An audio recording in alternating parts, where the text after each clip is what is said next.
day, everyone. I am now going to share to you our next lesson that is on the study of the measures of relative position. Also, measures of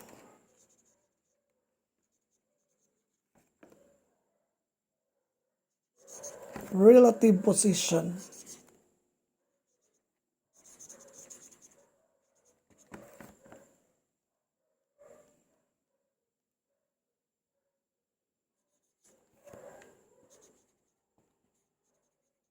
Okay, what is this measure of relative position that we are referring to? So it is about the z-score. No? So the z-score, which we are going to illustrate it through a given example. So actually the z-score formula is z is equal to the observed value of data minus the mean of the sample over the standard deviation.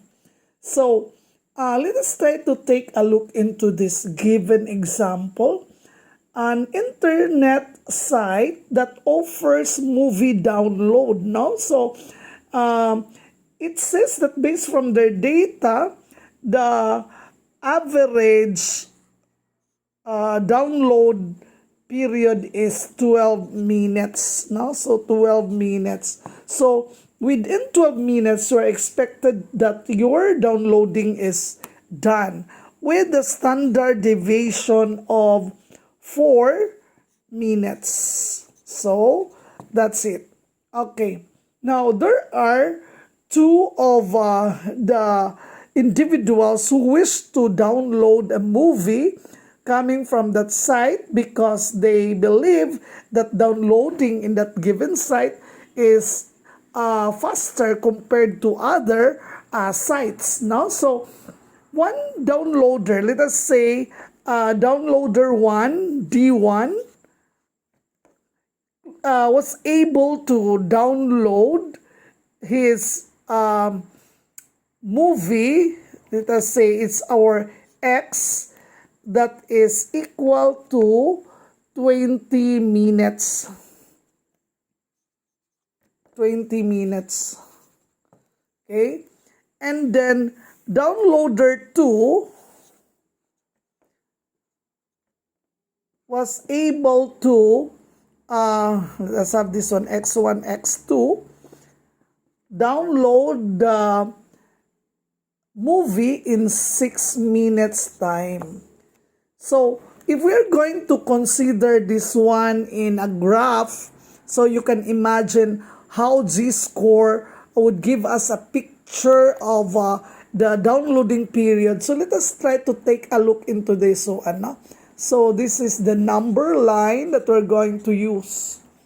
Okay, so let us try to extend it here. Okay, so we have 1, 2, 3, 4, 5, 6, 7, 8, 9, 10, 11, 12, 13, 14, 15,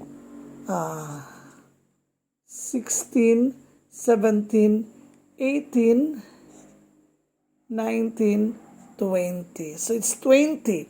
So this is where 20 is, no? So X sub 1 downloading time 20 minutes. So our the claim of the site, it's 12. So 1, 2, 3, 4, 5, 6. This is 6 minutes for the downloader 2, 7, 8, 9, 10, 11, 12. So this is the average of downloading according to the claim of that particular site, where the standard deviation is 4. So let us try to consider 4 from the mean. So 1, 2, 3, 4. So this is the fourth, no? Okay, 4, that is, if this is 4, this is 1s, 1 standard deviation. 1, 2, 3, 4, that is, this is your 2s, 2 standard deviation above the mean. This downloader 1 is 2 standard deviation. 2 standard deviation above the mean.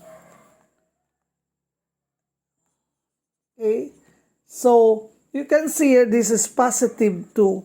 But what about the 6 minutes? So let us try to count. That is below 1, 2, 3, 4. So that is 4. This is 1, negative 1 standard deviation, 1s.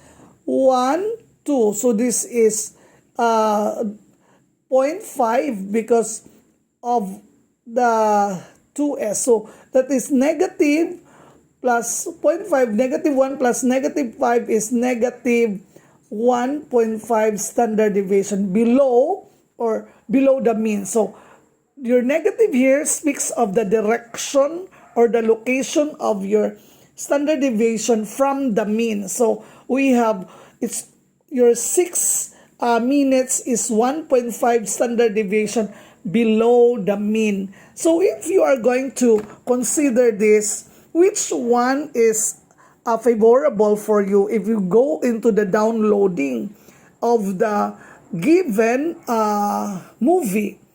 So I believe you will agree with me that you will go for downloader 2 because the downloading is very fast since it is 6 minutes and that is below the number of minutes claimed by the site, which is 12 minutes. So it's faster. Now, let us try to look into a problem that is comparing two conditions in the particular study. Now, so let us try to take a look into this one.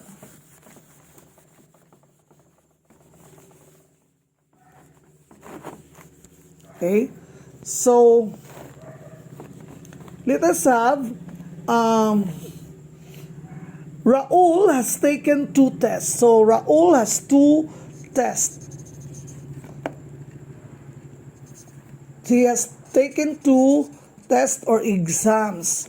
Okay, let us say T1, test 1, the first subject, he scored 72 in the first test. Now, 72 was his score.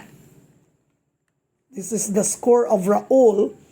And for which the mean of all scores was 65. So, the mean of all scores was 65. And standard deviation was 8. So, the standard deviation was 8.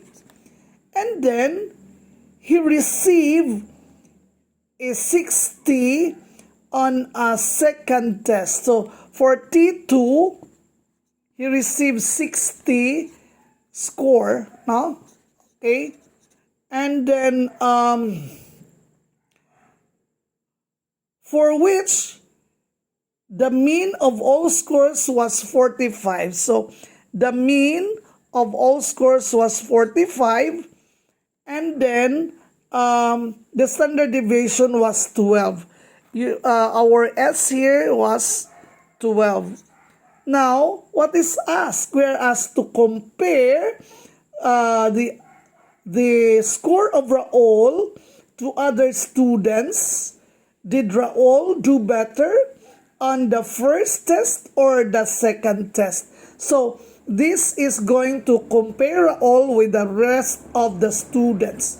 So, let us try to make use the formula Z, where Z is equal to, no? The first test, the Z1, that is 72 minus 65, where this is the the mean of all the scores in from his class with a standard deviation of 8. So what is 72 minus 65? That is equal to 7, no, over 8. And what is 7 over 8? That is equal to 0.875. Okay? Then, Z2 is, this is in the second test of Raul. So we have 60 minus 45 over the standard deviation of 12. 60 minus 45 is 15, no? And then we have over 12. 15 over 12. So let us try to show to you what will happen now. 15. Okay, so on 15 divided by 12. So 15 divided by 12. Okay. So it's there, equals, so the answer is 1.25.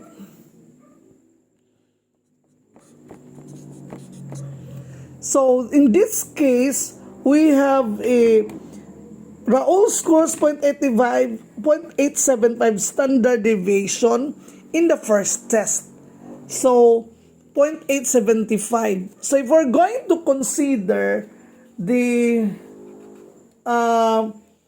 condition that was asked where Raul could perform well, so we can say that Raul is performing better in his first test compared in the second test, because Raul is very near to the mean, and in the second test he is 1.25, no 0.875, because if we're going to consider the normal curve, this is the picture of Raul's performance.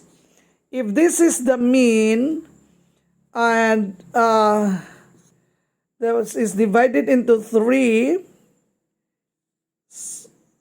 areas, this is your 1S. So if this is the first location of your Z1, which is 0.875, and the other one is 1.25, somewhere here.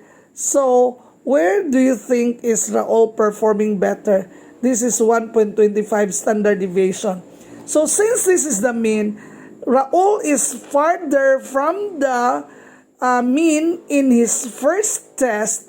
Therefore, in his second test, not first test, because this is the second test, 1.25. Raul is doing well in the second test, where he only scored 60 and the mean of 45. So you look at this one, and with a standard deviation of 12. While the first one, his the overall score for the mean score of the students was 65, and he scored 72 with a standard deviation of 8, where it is just very close to the mean, no? So that is why we have this one here as the pictorial understanding of the given problem. So that is our discussion on the measures of relative position on the study of Z-score. Okay, so that is the first thing that we have in our problem. So I'll give you a problem to be solved in our Google Classroom. Please do it, so I would be able to check whether you have an understanding to what we are showing here in our discussion. Watch for another video for the next discussion of another subtopic on this lesson. Thank you.